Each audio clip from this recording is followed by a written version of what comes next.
We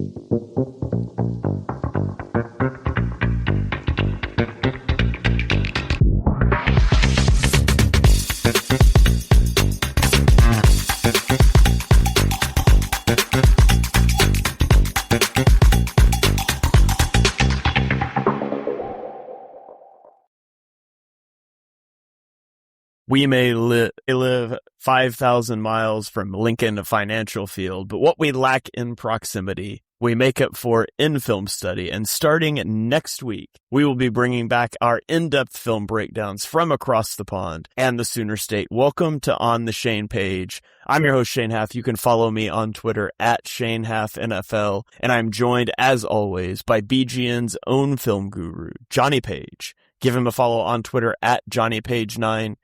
Jonny, how are you doing this evening? Man, it's been so long you couldn't remember how to edit the screen. I enjoyed that, the nice little break at the start. Yes, yeah, I'm doing very well. They changed the whole interface. It used to just pop off the screen automatically, and now I have to take it off. And so we're getting our preseason reps in, Jonny. Basically, I guess sorry. I mean, I didn't even realize this was live, by the way. So I'm not even in my usual spot because I'm away tomorrow packing. I've got a very short amount of time. Did not realize we were going live at all until about 2 minutes ago. So yeah, I guess we should apologize to anyone who's listened to us and we just haven't been here.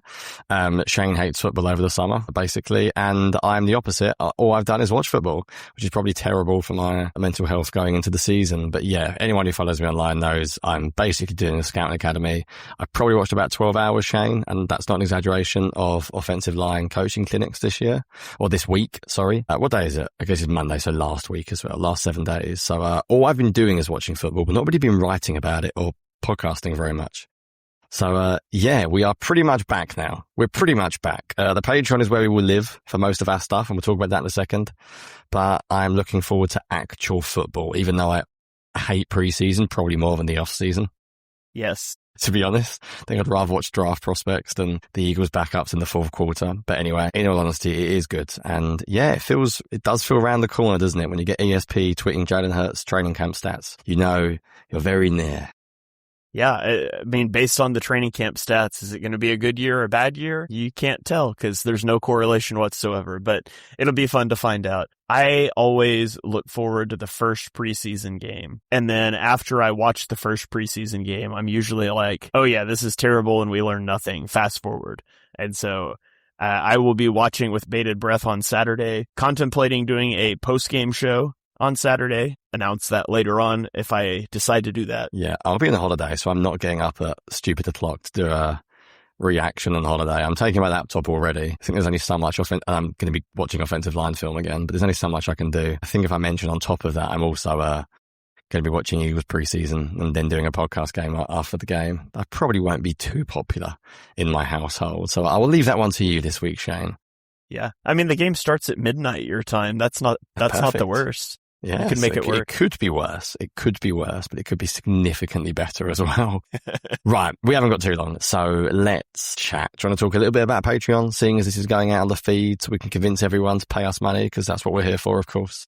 Yeah, I mean, absolutely. If you like our free content, you will surely like our paid content. So those of you that are watching, I'm going to put a graphic up on the screen. If you are just listening, we'll talk about it so you kind of know what's going on here. But Jonny and I launched a Patreon, 2 years ago when BGN or SB Nation canned the BGN podcast feed. And so we were independent for a while. Now our podcasts go out through Fans First Sports Network, but we still run the Patreon alongside. And so we have it's Jonny and I and another guy, Philly Wannabe GM, who was on some of our post-game shows last year. If you listen to the Big-Legged Waistbenders podcast in the lead up to the draft, that's him. The three of us are going to be pumping out so much content this year. And so there's 4 tiers to our Patreon. We have a free tier.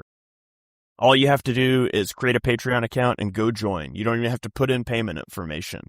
And in that free tier, you're going to get a weekly newsletter from Jonny that I'll let him talk about. And you will also get ad-free versions of Big-Legged Waistbenders, which is Philly Wannabe GM's podcast, of On the Shane page, and of Chalk Talk, which is my whole NFL recap show with Mark. And so go listen to him on the podcast feed. There's other shows on the podcast feed.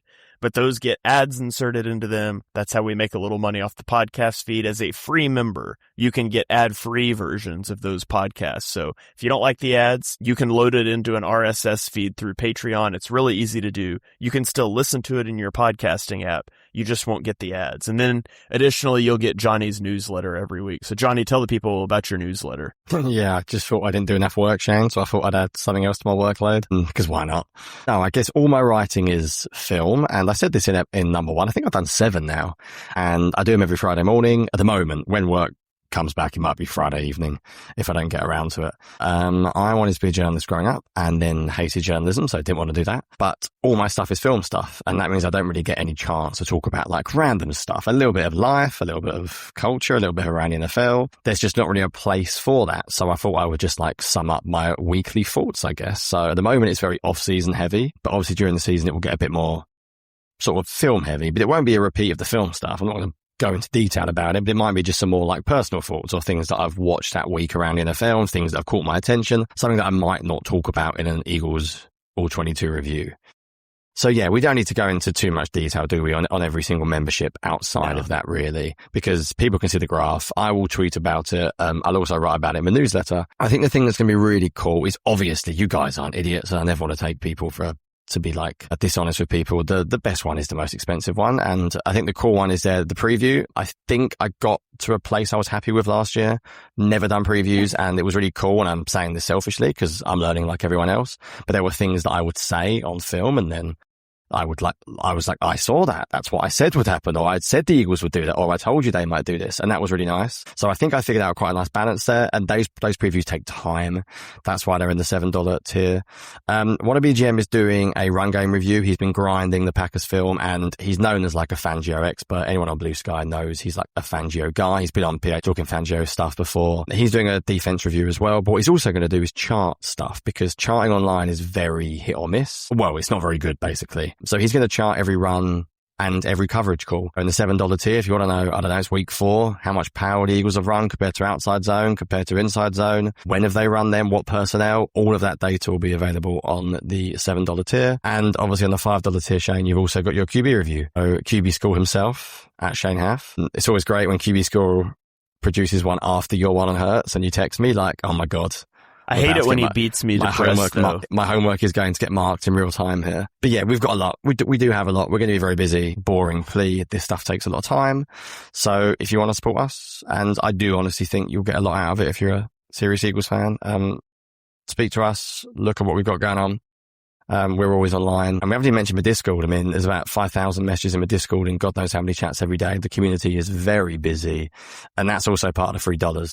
Yeah, if you like anything we've done in the past, please, I guess, support us. I will just say one thing, Shane. We mentioned the slight change on the Shane page as well. Sorry for free listeners. A tiny minor change, shall we say. And by the way, before Jonny, we are going to answer some mailbag questions, so don't tune out if you got no interest in Patreon. We're going to have some football content in a second, but we did want to talk about in the show notes, first 10 minutes. We've got 1 minute left, and then we'll say first 10 life update, X20 football. So you've got 55 seconds for that to work. Well, I'm going to need another minute, because I do want to run down. So yeah, we have 138 members in our Patreon Discord, and everything from, we talk video games, movies that just came out, to football stuff, to other sports. Yeah, so our $3 a month tier, you're going to get access to that Discord, and in that Discord, there's a channel where you can request stat lookups. There's stat databases that I have access to, or that Jonny has access to, that maybe you don't have access to Sports Info Solutions, but you want to know a stat from there. We can pull that up for you. So you can post those things in there. And then like Jonny mentioned, this year, we are going to do something a little different with On the Shane page. We are still going to do our offense and defense review, but only one of those each week is going to go out on the public podcast feed. The other one is going to be in that $3 tier. And it won't always be the same one. Honestly, probably whichever one you guys know, longtime listeners, that whichever one we start with, we spend 45 minutes on, and then we speed through the second one. Whatever is we think people will find the most interesting is what we usually lead off with, and that's probably what's going to go in the public feed, and then we'll have a shorter second on the Shane Page episode covering the other side of the ball that will be in that $3 tier. In the $5 tier, you're going to get my past game review. Those typically run 30 to 40 minutes, breaking down 15 to 20 throws of Hurts. And then you'll get Wannabe GM's run game review and defense review that'll be shorter, like 5 to 10 minute pieces covering different aspects of the game. And then Jonny mentioned his opponent previews and Wannabe GM's charting that he's going to be doing in that $7 a month tier. So there's no reason, if you like our stuff, you shouldn't go join the free tier. You're going to get ad-free stuff and weekly newsletters, but there's a $3, $5, and $7 a month tier that you can check out. And for the next 30 days, so until September 10th, we've got a code that you can punch in to get 50% off of your first month to come try it out during the preseason, see what you think. That code is FE86D. And one more time, that is FE86D.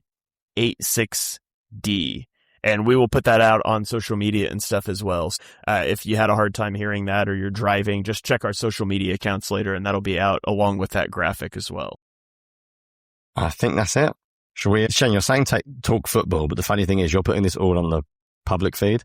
Yeah. And for those of you that don't know, we also, in the off season, we actually didn't mention that, but we won't do a mailbag in season in the same way. We'll do like some more like weekly Q&A type stuff online in particular because we're busy, and monthly mailbags in football season don't really work because you ask a question after week 1 and that question's redundant by week 3.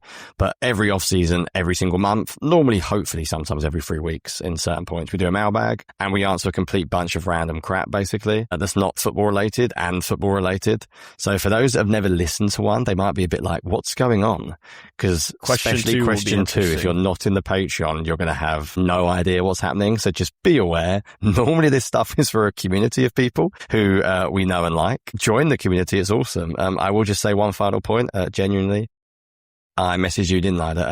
Shout out Corey. I went to go and meet him last week. First member I've met. Someone on the Patreon who lives in New York. Been around for a while. Messaged me saying I'm in London, and very simply popped up to meet him for a few drinks. And when I say we speak to our community, we don't do that very often, but that's simply because we're growing, but also because I'm in London and you're not in Philly. But we do speak to a lot of people personally. I've met a couple of people before that as well, and one other who I only know his Twitter name. But yeah, if you are in the Patreon, it is a really nice little community. So yeah. Shall we, I'm sort of saying that because some of these questions are bizarre. Some people might be like, who the hell has asked that? And I'm like, you'd get it if you were in the community. Bit of an inside joke. If any of our Patreon community do want to fly to Oklahoma, I'd be happy to hang out with you. I don't recommend Oklahoma as a destination, but yeah. So what we did throughout the off season is about every other week we did a mailbag where we would answer our Patreon members' questions. And so we've got 9 of those that we're going to run through today. And since it's the off season, you know, some of them aren't football related, but that's half the fun sometimes. There is some football stuff in there as well. So Jonny, we'll go first to our question from Yako, who asked, actually he just said, rate the levels of existence for most to least. A.J. Brown's effort in 2025, Grant Calcaterra's blocking skills, Nick Sirianni's ability to call offense, Manti Te'o's girlfriend, and Bigfoot. So most to least. Right, so I did this chilly honestly. Right. And did you do it honestly, or did you put like Manti Te'o's girlfriend above AJ Brown's blocking? Well, he didn't say AJ Brown's blocking. He just said no, he didn't. Effort. He didn't. So in terms of most to least, let's go through them one by one. I put AJ Brown's effort top. Same. That might annoy the people. He didn't say blocking. Well, don't discount the times he knew the ball was coming his way, so he decided to try. Exactly. And also that we didn't say any of them are good, but it's most to least. So. Yeah. Also don't discount the plays where he was the primary and he just gave up on it. But sometimes he was bothered to try. And so he comes in number 1 on the list for me. Right. Second, I put Sirianni's ability to call offense. That's what I put. Yep. So as much as I wanted to put him lower, he still can run an offense. Whereas number 3, Grant Calcaterra can't block. Have you gone Calcaterra lower? Grant Calcaterra. So here, I'm going to run down my list for you. So my number 3 is Bigfoot. I don't think so. But maybe more likely than Grant Calcaterra's blocking skills, of existence. And then Manti Te'o's girlfriend, and then Grant Calcaterra's blocking. So and here's why. Properly. No, it's at least one person thought Manti Te'o's girlfriend existed. Nobody thinks Calcaterra's blocking ability exists. Absolutely not true, Shane. We know the Eagles offensive staff last year did. Multiple people did. They kept asking him to do it. So you're completely wrong. Like, there was paid coaches who earn like thousands of dollars more than us and have like fancy houses who thought that Grant Calcaterra could block as the front side and outside zone for multiple weeks of the season. So did they really think he could do it, or did they just ask him to do it? They asked him to pull and counter, Shane. Like, come on. I'm not sure they actually thought he could do it. I think they just asked him to anyways. Real story, like legit talk. But the first player on the Scouting Academy is Tyler Steen, which is good. And maybe a little Patreon nugget for those who are in the Patreon Discord. I've been direct messaging a certain legend called Brandon Fawn, who has been helping me out with my Tyler Steen analysis because he recently wrote about him and I thought he was quite harsh and I wanted to find out a little bit more about him. And anyway, I've been watching a lot of Tyler Steen, and you know what that means, Shane? There's a big problem. That means I've been watching a lot of Eagles offense from last year, and I happened to watch all reps because I wanted to watch them for the article. I watched every single rep of outside zone, and I watched every single rep of outside zone from last year, which is very difficult to watch. I saw lots of Grant Calcaterra backside and lots of the edge blowing through him and blowing up the play on the black side. So I've got PTSD from Calcaterra, but I'm still putting him third. I've got Bigfoot fourth and Manti Te'o's girlfriend because as far as I'm aware, that just doesn't exist, right? Like, I'm trying to think back to the story. It has to be least, right? Bigfoot has more of a chance, right? Because it is at least theoretically possible. Yes. There was a Netflix documentary that was really interesting on the Manti Te'o thing. Was it like not very good? Like people feel bad for him afterwards? Yeah. Really? Okay. I love that. I need to get to it. Right. Yeah, I recommend it. It's worth watching. It's been years since I watched it. Good start, Yako. Yako mentioning there's not a live notification in Discord. Yeah, we also have notifications going on. And maybe we'll look at that. Maybe, is it because we're new setup? It might not have gone through. It hasn't gone through. We will look at that. Setups have changed, Yako. Riverside's changed. We'll be back. We'll make sure we get it in there. That's a job for Tech Man Shane to figure out why it didn't come in. Probably just simply not set up. Is live on Twitch, so that should have triggered the Discord to post it, but we'll look at that. Let's move on. This is the question that you have no idea if you're not in the community what is going on. Yeah, if you either just skip the next 2 minutes or go join the Patreon with that 50% off code. Again, that is FE86D, and check out episode 152's mailbag. But a special brew asked, have either of your wives checked your Google history and demanded answers to you searching for strippers and their monkeys? Mine, well, I didn't Google any of those things. I actually explicitly said I am not Googling that, but no. No, luckily I'm at the stage of my marriage after multiple years where my search histories are not checked. So they won't see what was the story again? The stripper monkey, what was it? The NFL coach, I think the coordinator? Yeah. Texas football University coach, that was of Texas. He married, this was going out free, isn't it? I can't say what we said on the show because that was a mailbag show, so it's not live, so I won't repeat that conversation. But again, yes, that was the Texas coach, Jeff Banks, wasn't it? Yes. Yeah, pole assassin. Yeah, and we even got the picture up on Patreon. And wasn't the monkey at the wedding we found? I still bring it back. Good times. Yes, I remember that. I enjoyed that very much. Right, moving on. All right, number 3, Kaijella asked. Kaijella, I've ruined my answer to this because of what I just typed in. Well, no, technically you haven't because you just wanted to know what are your last 5 internet searches. So here we go. Here's mine. Number 1, quarterly estimated tax payment due dates. God, that's a very different. Stretches to do after lifting weights, Bill's schedule, Bayflower's stats, and the word definitely, because I can never spell that word and I have to Google it to figure out how to spell it. That honestly, at any given time, if you ask me what my last 5 searches are, the word definitely is probably in them. Yeah, definitely is an annoying one. So my most recent one is NFL stripper monkey because of said previous conversation. And then you can tell this is really sad. Mine look really sad. My second one is Darius Cooper, Jonny page 9. Yes, I typed in my own name on Google because I was trying to see how many times I'd tweeted about Darius Cooper.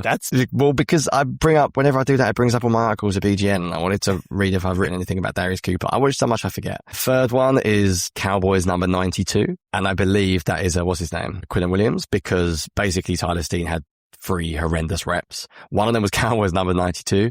The one below that is Washington Commanders number 93 because that guy also beat him. So not very boring life, I know. And then number 5 is New Forest weather because I'm going on holiday to New Forest tomorrow and we are constantly living in a heat wave constantly over here, which not a heat wave to you because you're Americans and it's hot. Oh, it's hot. But like for us, it's hot here. And yeah. I am constantly frantically Googling the 5th heat wave of the summer, Shane. I'm not lying, the 5th we've had. Just to see how hot it's going to be when I'm away because I can't deal with more heat. Yeah, so there you go. I think it's not a very exciting 5 searches. I think in the last 30 days, the lowest high temperature we've had for a day is 99 degrees. God. It's miserable. That's horrendous. That's horrendous. Right, let's move through it because it is late over here. I don't want to skip any questions at the end. Okay, number 4. SC37NV2 asked, by the way, we got to get you a nickname in the server so I can say it instead of read it, but that's a conversation for another time too. Provided that Moro Ojomo and Jalen Carter break out next season, let's say Milton Williams, should we franchise tag Ojomo to get some quality value out of him before he goes? I feel like teams are willing to overpay for a star defensive tackle. So I looked up some numbers on this, Johnny. I'll give those first. Do it. The tag number for defensive tackles this year was $27.1 million. They already have $26 million and AAV tied up in Jordan Davis and $38 million AAV tied up in Jalen Carter. Technically, Carter and Davis each only count for about $9 million against the cap in 2027, though. Could they tag Ojomo on top of that and tie up $44.6 million of their salary cap and 3 defensive tackles, which, by the way, is 15% of the salary cap? I mean, sure, they could, but I'm just going to say they won't. They haven't used a franchise tag since 2012 when they used it on Deshaun Jackson. Harry doesn't like it, does he? And with Deshaun, they used the franchise tag just to buy time to negotiate, and they signed him. They've only ever tagged someone and had them play out a season under it one time, and it was LJ Smith in 2008. So it's just not how they do business. It's too much to allocate to one position. The Moro Ojomo fans should enjoy this season because unfortunately he's going to be elsewhere next year. I think I agree. They got Cuba DeJean, Quinion Mitchell, they're going to have to pay in the future. When they paid Davis, I think it was right. I think that was the moment we were like, it's Davis and it's Carter. If they had, we all guessed they were going to pay Carter. If they didn't pay Davis and they went Ojomo and Carter, I could live with that as well. But the truth is that Davis has a more unique skill set and Ojomo's good. I don't think he's Milton Williams good yet. And to be honest with you, I think he's good / very good, but not great. And Howie often pays great. So, yeah, there we go. That's where I stand anyway. I think it's unlikely. I think teams are going to pay him a lot because teams want good players and good players on the open market get paid great salaries because that's the way free agency goes, isn't it? Yep, that's about it. So, okay, going on to number 5. Yakko said, there is a huge emphasis on the Shanahan and McVay offenses, but all of the other major offensive systems seem to be ignored. What are some of the other major offensive systems in the NFL? Is Andy Reid still using base West Coast offense and incorporating spread air raid concepts? Thoughts on that one, Johnny? Since I stole the last one. Yeah, Chuck, you take the nice franchise tag stats and you give me a nice nerdy one. Yeah, I don't know where to start with this. I think offensive schemes are way more blended than they have been in the past. I think it used to be you run A or B. I mean, anyone runs anything. Even McVay a few years ago, moved away from zone running games and he was a gap scheme guy. And I was like, this is McVay who's been brought up in the Shanahan outside zone. They're all running gap now. So I would say there's a few main elements. What I think is interesting is that, yes, we are now living in an idea where Shanahan and McVay, they've sort of taken over. I mean, Shanahan really, let's be honest, and then McVay's a part of him. Where I would say about 5 years ago we were way more spread. So there was a spread West Coast stuff. And when I say spread, I think of everything's shotgun, everything's read option, 2x2 sets, that kind of thing. What Cliff Kingsbury did very much with Washington last couple of years, that kind of thing when I think spread. Then you've got guys like Andy Reid who are bang on, blend West Coast, more slants, but they're combining that with the spread. And that was the meta, 5 years ago, and now it's sort of moved. I think teams have got really good at stopping like RPOs and read options, whereas a few years ago that was like dominant. Now they've realized that you can actually stop the running back of the QB if your edge is really disciplined and stuff like that. So now we're going a different way. Why? Because again, there's a lot of too high safeties, so running the ball's now more of a priority, but it has been like duos come back into fashion because too high safeties. Duos really, like, you can run that a lot because of +1 in the box. So I feel like, yes, there are lots of other systems. I'm not going to go through every single like old school system, but you're right. There's a lot more. No, Mannion's not going to come in and run one thing. Like no one does these days. The way the NFL is you're right. It's very, very blended. So I don't think they're ignored at all. I think if you look at McVay, he probably McVay will run a lot of like 4 strong stuff, for example. LaFleur does quite a lot of that as well.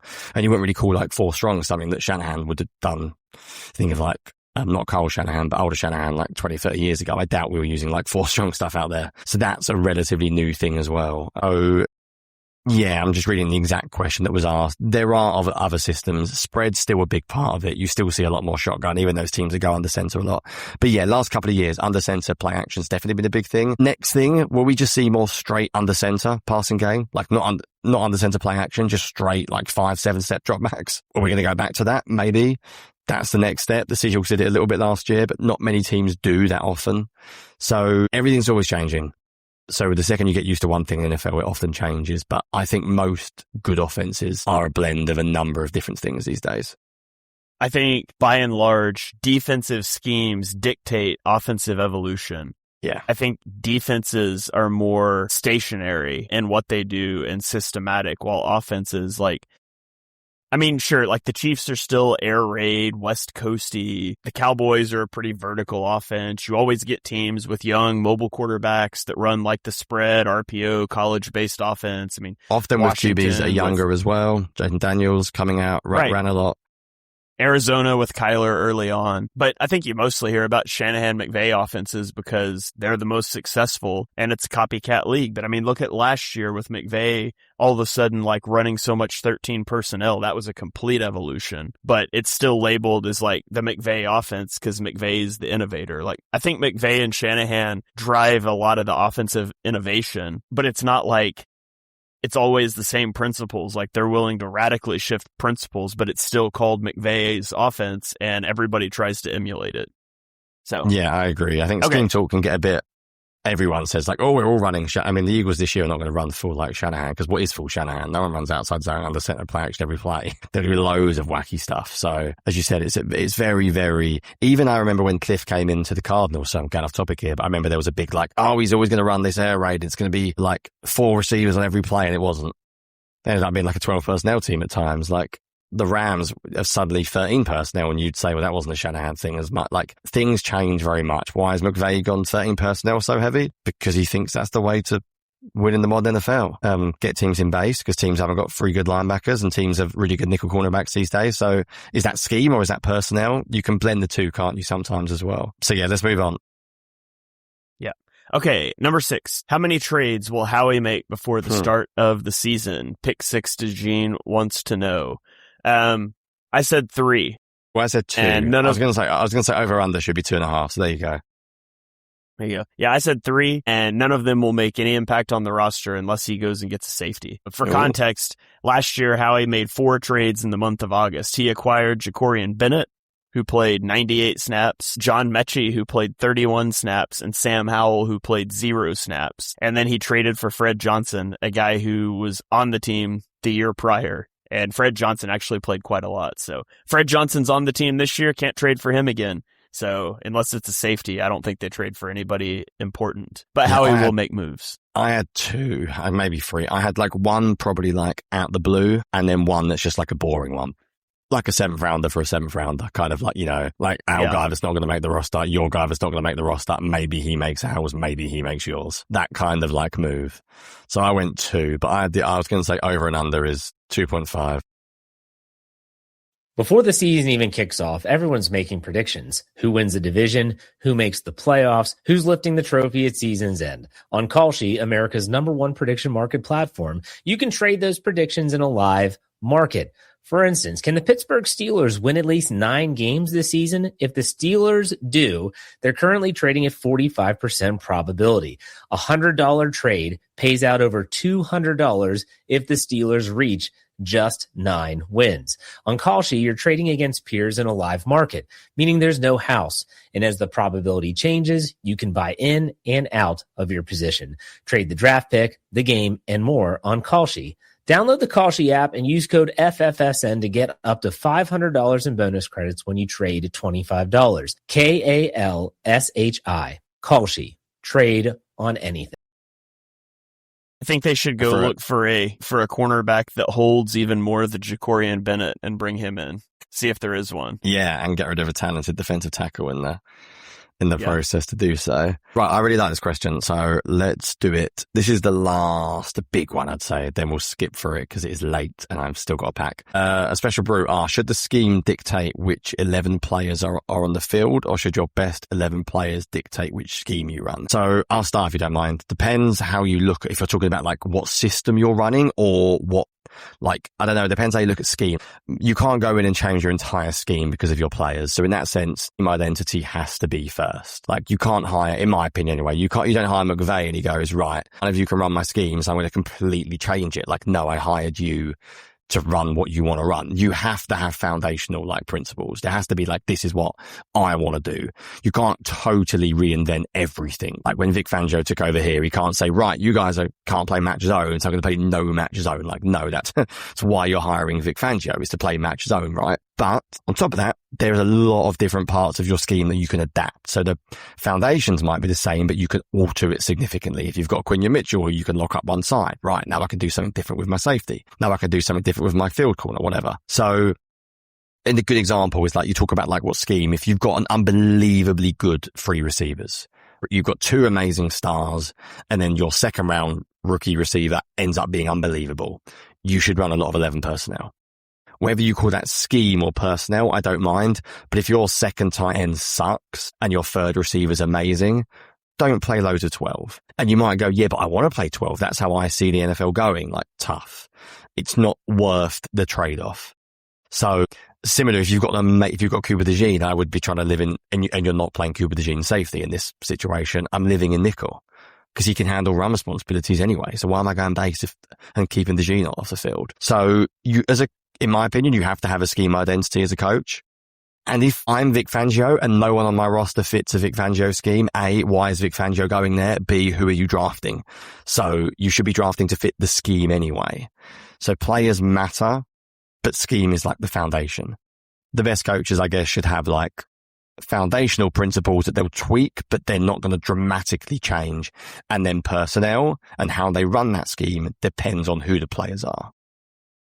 Yeah, I said it's not either or, it's a both and proposition. Like, you want your best players on the field and your scheme should reflect that. So early on, that might look like altering your scheme to fit your personnel, but over time you should be selecting the players that fit your scheme so it doesn't become trying to jam a square peg in a round hole. But you can do a lot of the same schematic things from like 12. For example, if you've got 2 good tight ends and you're used to being an 11 personnel team, you can still do the same. You can run the same concepts. You can detach a tight end, but it can give you more variety in the run game. And so there's ways you can, it's pretty rare that it's like, oh, my scheme just doesn't work with 2 tight ends instead of 3 receivers. You can work with that. So it's just all about ultimately how you construct the roster. Yes, exactly. And then what weaknesses you can expose in your opponents. Like the Rams jumping to 13 personnel last year. I mean, I mentioned that earlier. But also they have 3 Did the Rams go into the season? Yeah. Did the Rams go into the season saying, we're going to run more 13 personnel than anybody in NFL history has done? Or did it just come together as they started to see things work and they saw that they could exploit things in an opponent? Like, I don't think McVay sat down in the offseason and thought this is the year of 13 personnel necessarily.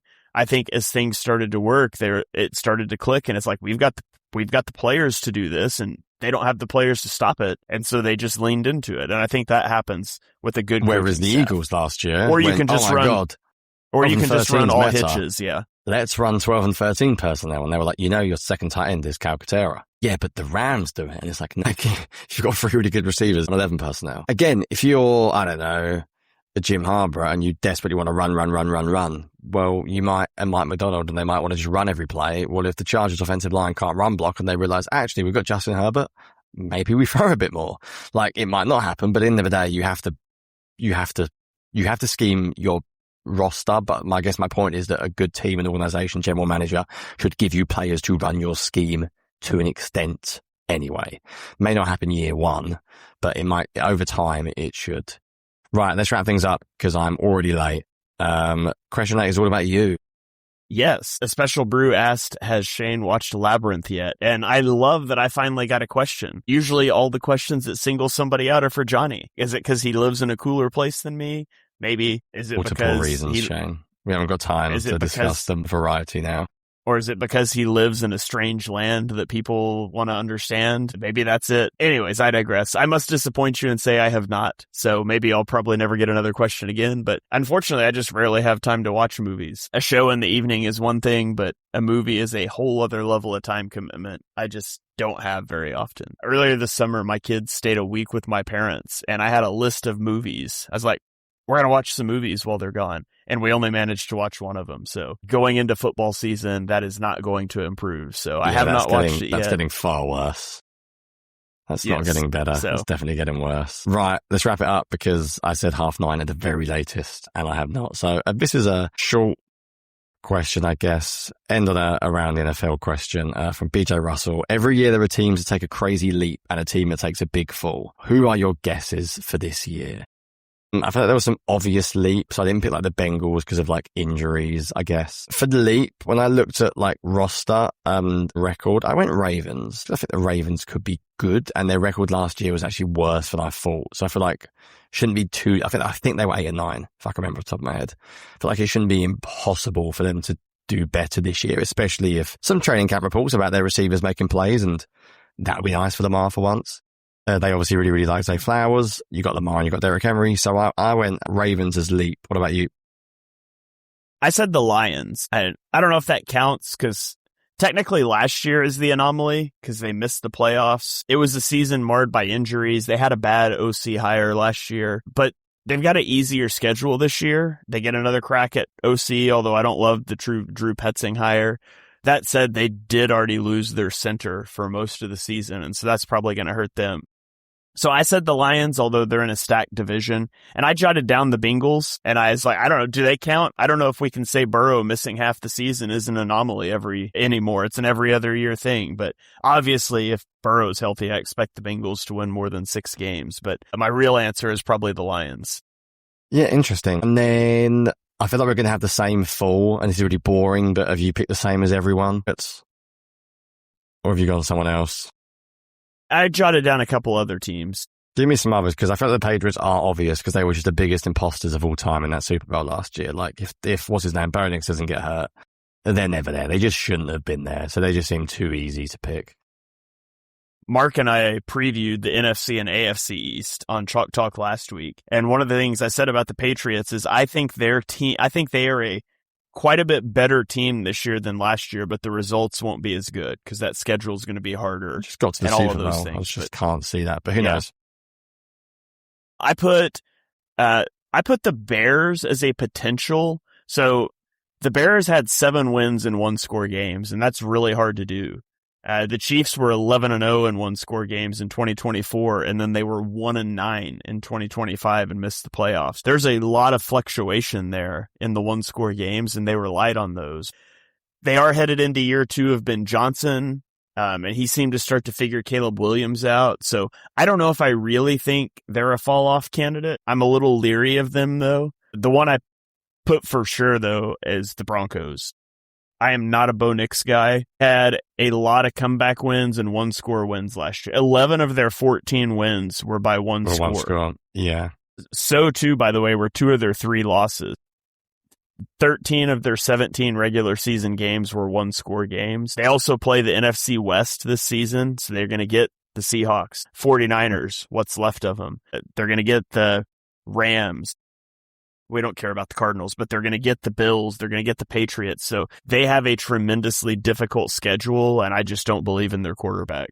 Yeah, I guess my thing is that I think they might be worse record-wise, but I think they might still make the Super Bowl, which technically could be better. So that's why I didn't pick them. I think their one-score games are a bit fluky, but I unfortunately like Sean Payton a lot, and I think Knicks might get better. I think Waddle's going to be good there. So I feel like you're right in that their record might be worse, but they could still end up exceeding what they did last year. But there we go. At least you have someone else but the Patriots, because I went chalk, but screw it. I feel like it's the obvious chalky answer. Yeah, I was pretty sure you would say the Patriots, so I was trying to come up with something a little different, because I'm a man of the people. I'm willing to. This is that. what also happened to Patron is I'm trying to get Shane to end because it's late my end. So wrap it up. I was actually going to try and do something on Tyler Steen immediately after this. So I'm looking at the clock and thinking, do I have time? But I might smash it out. You don't need to sleep. Just do it. Yeah, thank you. It's how you become a man of the people, is you stop worrying about sleep and you just do the stuff. All right, well, that is going to do it. Just do the stuff. Sleep is for the weak. He's got tattooed on his back in big bold letters.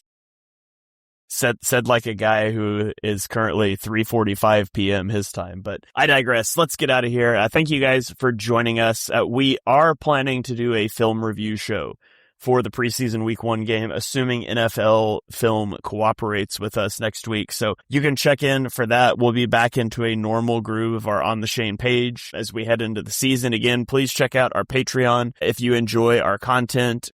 You know, if you've missed our content throughout the off season, you can go join the Patreon.